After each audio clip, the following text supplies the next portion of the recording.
عکس، سچائیوں اور حقائق کا عکس۔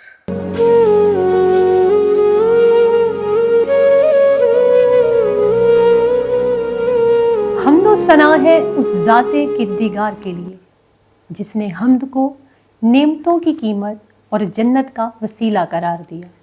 درود و سلام ہو نبی رحمت پر جو پیشواؤں کے پیشوا اور امت کے وہ چراغ ہیں جن کے وسیلے سے انسان کو دین حق تک رسائی ہوئی۔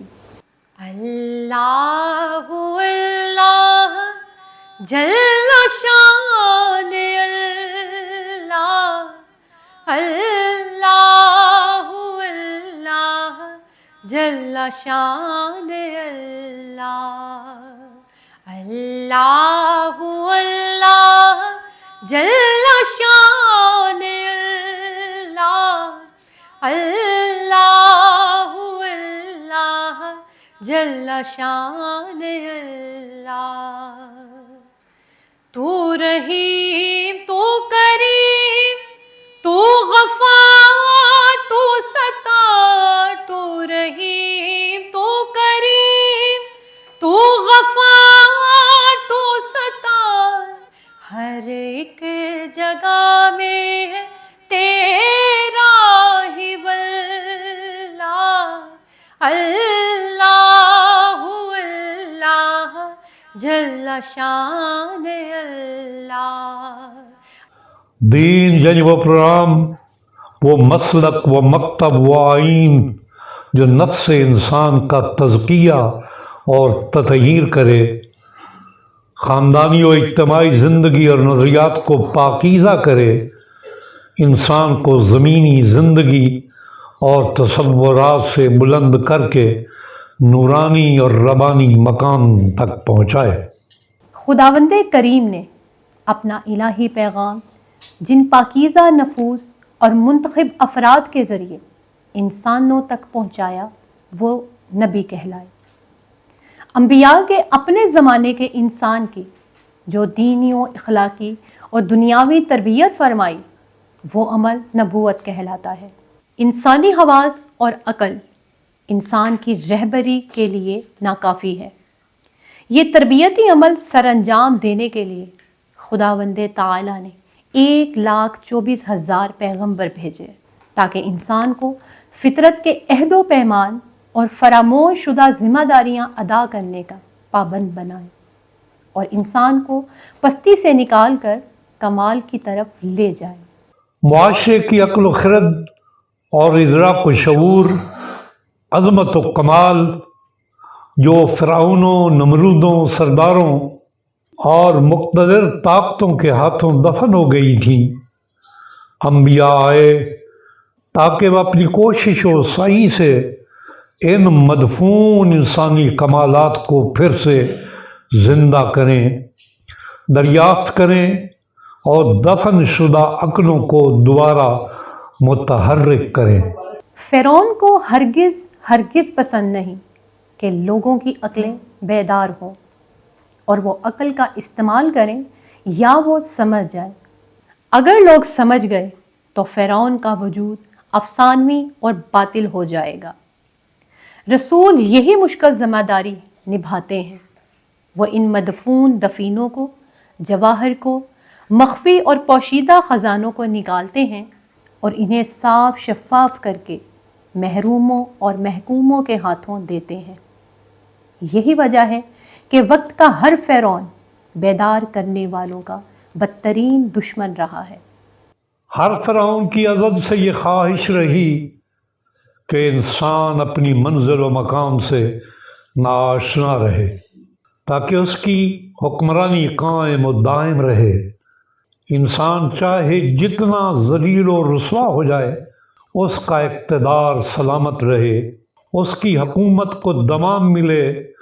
فرعون کے اسی ظالمانہ اور جابرانہ طرز عمل کی وجہ سے ظالم و مظلوم کے مابین جنگ جاری ہے جو مظلومین کی فتح تک جاری رہے گی۔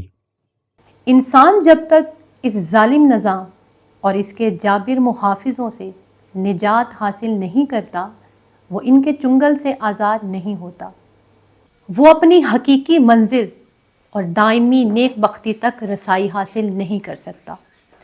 انسان کو ذلت و رسوائی کی دلدل سے نکالنے کے لیے خداوند تعالیٰ نے پیغمبر بھیجے تاکہ وہ انسان کو پستی سے نکال کر عظمتوں اور سربلندیوں سے سرفراز کریں۔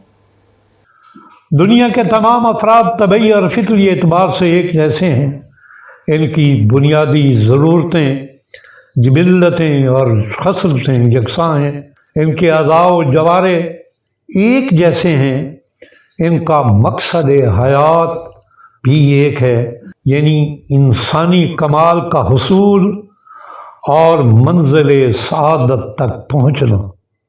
صاحبان علم و حکمت اس بات کے قائل ہیں کہ دین الہی محض عقل و خرد کے ذریعے منکشف نہیں کیا جا سکتا۔ وحی و ہدایت کے بغیر کمال و سعادت کا عمل تکمیل نہیں پا سکتا۔ وہی انسانی عقل و فکر کو تقویت دیتی ہے، تہذیب کرتی ہے، تزکیہ کرتی ہے، سکھاتی ہے اور دستگیری کرتی ہے۔ چونکہ حاملان وحی صرف انبیاء ہیں، اس لیے یہ مقدس فریضہ نبوت کے ذریعے سر انجام پاتا ہے۔ تمام الہامی ادیان ضرورت نبوت کے دل و جان سے قائل ہیں۔ جزیرہ نمائے عرب جنوبی ایشیا کا ایسا وسیع و عریض خطہ ہے جو 30 لاکھ مربع میل پر پھیلا ہوا ہے۔ رقبے کے اعتبار سے یہ ایران سے 2 گنا بڑا ہے، اس کا رقبہ فرانس سے 6 گنا زیادہ ہے، اٹلی سے 10 گنا اور سوئٹزرلینڈ سے 80 گنا بڑا ہے۔ اسلام کی آمد سے قبل قیادت کی کمی، علم و تربیت کے فقدان، خرافات اور مفاسد کے پھیلاؤ نے عربوں کی زندگی کو حیوانی معاشرے میں بدل دیا۔ بدنظمی اور قتل و غارت گیری کا بازار گرم تھا۔ قبائلی لڑائیوں نے معاشرے کی بنیادیں کھوکھلی کر دی تھیں۔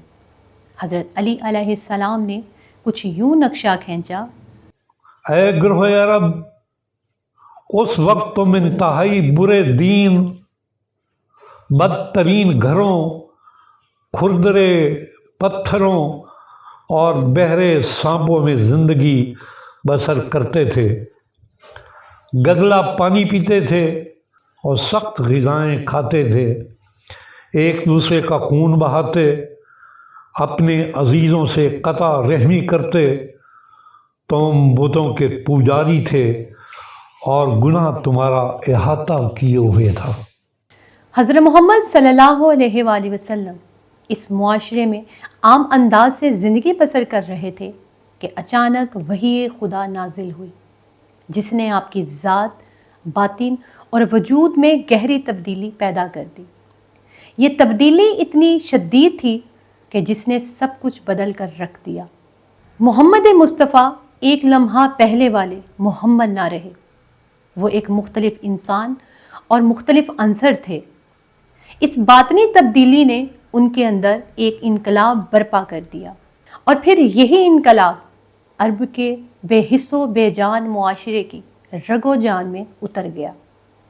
ادب سے بیٹھو، خدا گواہ ہے، وہ آ رہے ہیں، وہ آ رہے ہیں، ہوا کی خوشبو بتا رہی ہے، وہ زلف اپنی سجا رہے ہیں۔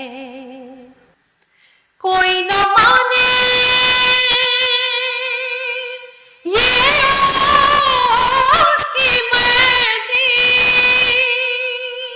میری محبت کا فیصلہ ہے، سواری طیبہ سے چل پڑی ہے، حضور تشریف لا رہے ہیں۔ میں اپنے خیر ورا کے صدقے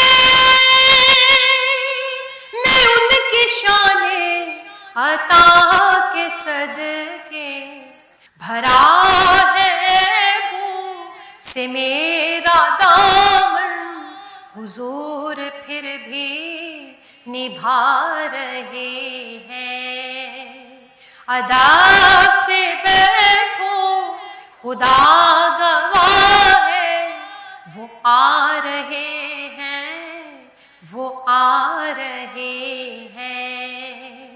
ہوا کی خوشبو بتا رہی ہے، وہ زلف اپنی سجا رہے ہیں. پیغمبر کے باطن اور وجود کے اندر بیداری اور انقلاب ہوتا ہے جو اس کی روح اور نفس میں ہلچل پیدا کرتا ہے، جس کی بدولت نبی کی ذات میں سرشار صلاحیتیں ابھرتی ہیں، جس سے جوش و خروش، تبدیلی اور انقلاب کے چشمے پھوٹتے ہیں. سرور کائنات غار ہرا سے مشعل حق لے کر نکلے اور علم و آگہی کی پیاسی دنیا کو چشمہ حق و صداقت سے سیراب کر دیا. اسلام کی زوفشاں کرنیں ہر سو پھیل گئیں، جن کے سامنے ایران و روم کی قدیم تہذیبیں ماند پڑ گئیں. متلاشیان حق کو قرار آ گیا. رسول اللہ نے عرب کے غیر منظم اور منحرف معاشرے کو درست سمت عطا فرما دی اور پھر پوری آمادگی کے ساتھ عرب معاشرے کو اعلیٰ و عرفہ، انسانی اوصاف سے آراستہ و پراستہ کرنے میں مشغول ہو گئے، جس کی بدولت یہ بیمار معاشرہ فطری و فکری تکامل کی راہ پر گامزن ہو گیا. پھر چشم فلک نے دیکھا عرب کے ریگزاروں میں بھٹکتے بدو ایک امت بن گئے اور ایک وسیع و عریض علاقے پر حکومت قائم ہو گئی. جہاں بھی ہو وہیں سے دو صدا، سرکار سنتے ہیں سرے آئینہ، سنتے ہیں پسے دیوار، سنتے ہیں. میں صدقے جاؤں ان کی رحمت للعالمین پر، پکارو چاہے جتنی بار وہ ہر بار سنتے ہیں سرے آئینہ، سنتے ہیں پسے دیوار، سنتے ہیں. رسول خدا نے جس بھاری ذمہ داری کا بوجھ اٹھایا، جن پتھروں کو ان کی جگہ سے اکھاڑنا چاہا، جس عظیم عمارت کی بنیاد رکھنا چاہی، کیا وہ مکمل ہوا؟ کیا وہ مشن پایا تکمیل پہنچا؟ جب ہم اپنے زمانے پر نظر ڈالتے ہیں تو ان سوالوں کا جواب نفی میں آتا ہے. وہ پتھر وہیں موجود ہیں اور وہ عمارت بنیادوں سے اوپر نہیں اٹھ سکی. ہم نے اپنے حصے کا کام نہیں کیا، ہم نے اپنی ذمہ داری ادا نہیں کی، ہم نے خدا اور رسول سے اپنا عہد توڑ دیا. ہمیں راستہ دکھایا گیا تھا، اس پر چلنے کا سلیقہ سکھایا گیا تھا. ہم غافل ہو گئے اور ہم نے اپنا عہد توڑ دیا. یہی وجہ ہے کہ آج امت محمد دکھوں اور پریشانیوں میں گھری ہوئی ہے. ہم غافل ہو گئے اور ظالم قوتیں ہمیں گدوں کی طرح نوچ رہی ہیں اور ہمارا کوئی پرسان حال نہیں. اے خاصان رسول وقت دعا ہے، اے خاصان رسول وقت دعا ہے، اے خاصان رسول وقت دعا ہے، امت پہ تیری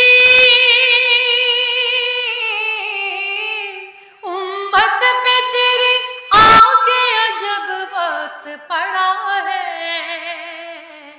اے خاصان رسول وقت دعا ہے، جو دین بڑی شان سے نکلا تھا وطن سے، جو دین بڑی شان سے نکلا تھا وطن سے، پردیس میں وہ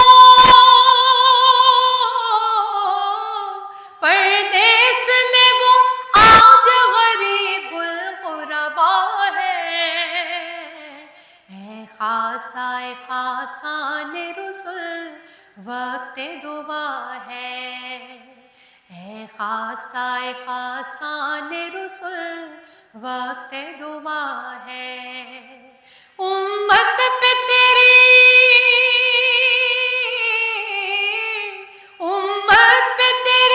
آگے عجب وقت پڑا ہے، اے خاصان رسول وقت دعا ہے، اے خاصان رسول وقت دعا ہے۔